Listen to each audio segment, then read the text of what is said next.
আসসালামু আলাইকুম। আশা করি আপনারা সবাই অনেক বেশি ভালো আছেন।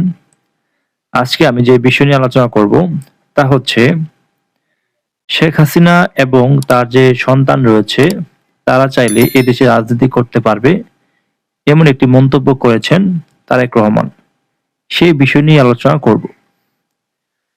আপনারা জানেন আজকে তারেক রহমান একটি পথসভায় তিনি এই মন্তব্য করেন যে যদি শেখ হাসিনার সন্তানরা দেশে এসে রাজনীতি করতে চায় তাহলে তারা সুযোগ দিবে এবং তারা সেই রাজনীতি করতে পারবে। কিন্তু শেখ হাসিনা করতে পারবে না। তার কথায় এমনটি বোঝা যায়। এখন প্রশ্ন হচ্ছে তার সন্তান যে রয়েছে তারা রাজনীতি করবে, কিন্তু যে দল নিয়ে রাজনীতি করবে আওয়ামী লীগ, সেই আওয়ামী লীগের যে আহ, কার্যক্রম নিষিদ্ধ রয়েছে সেটি কবে প্রত্যাহার করা হবে এবং তার যে সন্তান রয়েছে তারা কবে দেশে ফিরবেন বা রাজনীতি হাল ধরবেন সেটি কিন্তু এখনো পরিষ্কার হয়নি।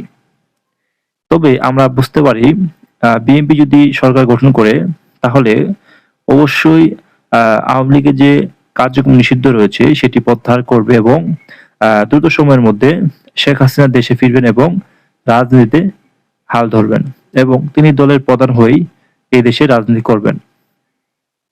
তারেক রহমানের এই সব মন্তব্যের জন্য একটি ভয়ঙ্কর একটি বার্তা দেয়া বলা চলে। সেটি হচ্ছে যদি তার কথা সত্যি হয় এবং সজীব ওয়াজেদ জয় বা সাইমা ওয়াজেদ পুতুল বা টিউলিপ সিদ্দিক তারা যদি দেশে আসে এবং দেশে যদি রাজনীতি করেন তাহলে তাদের নামে মিথ্যা মামলা দিয়ে অবশ্যই তারেক রহমানের উপর যে বর্বরতা হয়েছিল সেটি প্রতিশোধ নেওয়ার জন্য হয়তো চেষ্টা করবে। সেজন্যই তিনি সজীব ওয়াজেদ জয় এবং টিউলিপ সিদ্দিক এবং সাইমা ওয়াজেদ পুতুল তাকে আহ্বান জানিয়েছেন তারা যেন দেশে এসে রাজনীতি করেন এবং আওয়ামী লীগকে হাল ধরেন। কিন্তু তার এই সম্পূর্ণ কথাটি একটি বর্ষি খাবারের মতো, যেটি বাস্তবায়ন করতে হলে অবশ্যই তাদের উপরে পানিশমেন্ট দেওয়া হবে। তারেক রহমানের এইসব ইঙ্গিতই আমরা বুঝতে পারি। আমরা চাই তারা দেশে একটি ভালো একটি পরিবেশ তৈরি হলে অবশ্যই তারা দেশে আসবেন এবং দেশে আসার পরে তারা রাজনীতি করবেন, সেটি আমরা প্রত্যাশা করি।